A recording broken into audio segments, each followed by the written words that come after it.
বন্ধুরা, আমি মৈনাক চলে এলাম নতুন একটা ভিডিওতে। আজকের এই ভিডিওতে রিভিউ করব আড্ডা টাইমসের নতুন অরিজিনাল সিরিজ ব্যোমকেশ বক্সী, যেটা গতকাল আড্ডা টাইমসে মুক্তি পেয়েছে। এই কাজটা আমি দেখলাম, কেমন লাগলো, এই কাজটার ভালো দিক খারাপ দিক নিয়ে আজকের এই ভিডিওতে আলোচনা করব। সবার ফার্স্টে দেখো, এই কাজটার পরিচালক হচ্ছেন অরিত্র সেন এবং এটা শরদিন্দু বন্দ্যোপাধ্যায়ের সত্যান্বেষী এবং অর্থ নমর্থম বলে দুটো উপন্যাস, এই দুটো উপন্যাসের ওপর বেস করে কিন্তু বানানো হয়েছে। এখানে আমরা ব্যোমকেশের ভূমিকাতে দেখতে পাচ্ছি গৌরব চক্রবর্তীকে। গৌরব চক্রবর্তী এর আগেও টিভি সিরিয়ালে ব্যোমকেশের কাজ করেছেন, তো এবার তার ওয়েব মাধ্যমে ব্যোমকেশ হওয়া। এছাড়াও আমরা অজিতের ভূমিকাতে দেখতে পাচ্ছি অর্ণব মুখোপাধ্যায়কে এবং সত্যবতীর চরিত্রে আমরা দেখতে পাচ্ছি শ্রুতি দাসকে। কেমন লাগলো দেখো, এই কাজটার গল্প নিয়ে আলাদা করে বলবার মতন কিছু নেই, কারণ সত্যান্বেষী এবং অর্থ নমর্থম দুটোই কিন্তু খুব পপুলার উপন্যাস। এই দুটো উপন্যাসের উপর বেস করে বলছি এবং এটার মোট 6টা এপিসোড। তোমাদেরকে ওই 2.5 ঘন্টা মতন টাইম কিন্তু এটার পেছনে দিতে হবে, মানে বলতে পারো একটা সিনেমার মতন। ঠিক প্রপারলি এটাকে সিরিজ বলা যায় না। ফার্স্ট হাফে একটা গল্প, সেকেন্ড হাফে একটা গল্প, এইরকম তোমরা বলতে পারো। 6টা এপিসোড রয়েছে, কোনো এপিসোডের ডিউরেশন 20 মিনিট, কোনোটা 25 মিনিট, কোনোটা 23 মিনিট, কোনোটা 30 মিনিট, এইরকম রেঞ্জে কিন্তু 30 মিনিটের কাছাকাছি কিন্তু প্রতিটা এপিসোডের ডিউরেশন। এবার এই কাজটা হলো কেমন, আমাকে যদি এক লাইনে বলো, ব্যোমকেশ বক্সী আড্ডা টাইমসের আমার ঠিকঠাক একটা কাজ মনে হয়েছে। কারণ ডিরেক্টর অরিত্র সেন তিনি কিন্তু খুব গল্পটাকে মডিউলেশন করতে চায়নি বা গল্পটার ইভলিউশন কিন্তু করেনি। যেটা আমরা উপন্যাসে শুনে এসেছি সেটাকেই তিনি ক্রিয়েট করার চেষ্টা করেছেন, যেটা কিন্তু পজিটিভ দিক। এখনকার দিনে ব্যোমকেশ কি, ব্যোমকেশ চোখে সানগ্লাস পরবে, ব্যোমকেশ হাতে বন্দুক নিয়ে ছুটে ছুটে বেড়াবে, সেই একটু মাস অ্যাপিলে প্রেজেন্ট করা, সেটা কিন্তু না।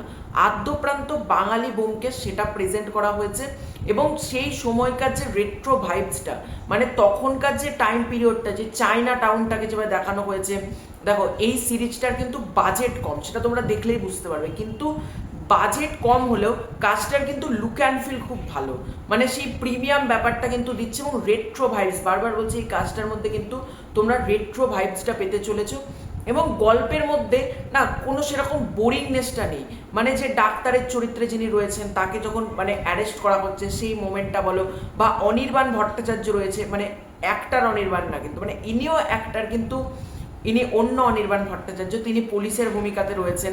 ওনার অভিনয় বলো, বা তিনি যেভাবে ভুলভালভাবে কেস ইনভেস্টিগেশন করছে, বা একটা খাওয়ার সিকোয়েন্স রয়েছে, খাসির মাংস খাচ্ছে, তখন বলছে যে তোমার বুদ্ধি কম, অজিতকে বলছে, দিয়ে অজিত বলছে যে এটা বলতে পারলে আমার বুদ্ধি কম, দুবার রেঁধে খাচ্ছি। কিছু কিছু মোমেন্টস কিন্তু এই কাজটার মধ্যে ডেফিনেটলি ভালো। এই কাজটার মধ্যে কোনো লেভেল বললাম যে ইট সামস অফ লেভেল তোমাদের কোথাও বোর করবে না, কাজটা এতটাই ফাস্ট ফরওয়ার্ড লাগবে, তোমাদেরকে কিন্তু কোনো মোমেন্টে বোর করবে না এবং কাজটার মধ্যে হুক করে রাখবে। এবার যদি বলো এই কাজটার নেগেটিভ দিক কি, দেখো এই কাজটার মূলত নেগেটিভ দিক যেটা হচ্ছে, এই কাজটা যেহেতু কম বাজেটে তৈরি না, অনেক কিছু কিন্তু চপ করে দেওয়া হয়েছে। তোমরা বুঝতে পারবে এখানে একটু কিছু দরকার ছিল, বা এই জায়গাটা হুট করে ট্রান্সফার হয়ে গেল অন্য একটা কিছুতে, বা এখানে আরেকটু ক্যারেক্টার বিল্ড আপ করা দরকার ছিল, এখানে ক্যারেক্টারের ব্যাক স্টোরি ডিমান্ড করতো, এরকম কিন্তু তোমাদের মনে হবে। কিছু কিছু মোমেন্টস এরকম রয়েছে মনে হচ্ছে ভীষণ চপ করে ফেলা হয়েছে, কাজটাকে কম বাজেটের মধ্যে দেখাতে হবে বলে মেন অনেক জায়গায় কিন্তু জিনিসের বড্ড অভাব। সত্যবতীর সাথে যখন দেখা হচ্ছে ব্যোমকেশের প্রথমবার, সেই মোমেন্টটাকে আরেকটু স্টাইলাইজড ভাবে ডিজাইন করা যেতে পারতো। দেখো উপন্যাসে কিভাবে রয়েছে সেটার থেকেও আমরা যখন ভিজুয়ালি দেখছি, ভিজুয়ালি জিনিসটা খুব ভালোভাবে ট্রিট করা উচিত ছিল, সেই মোমেন্টটা সেখানে ওয়ার্ক করে না।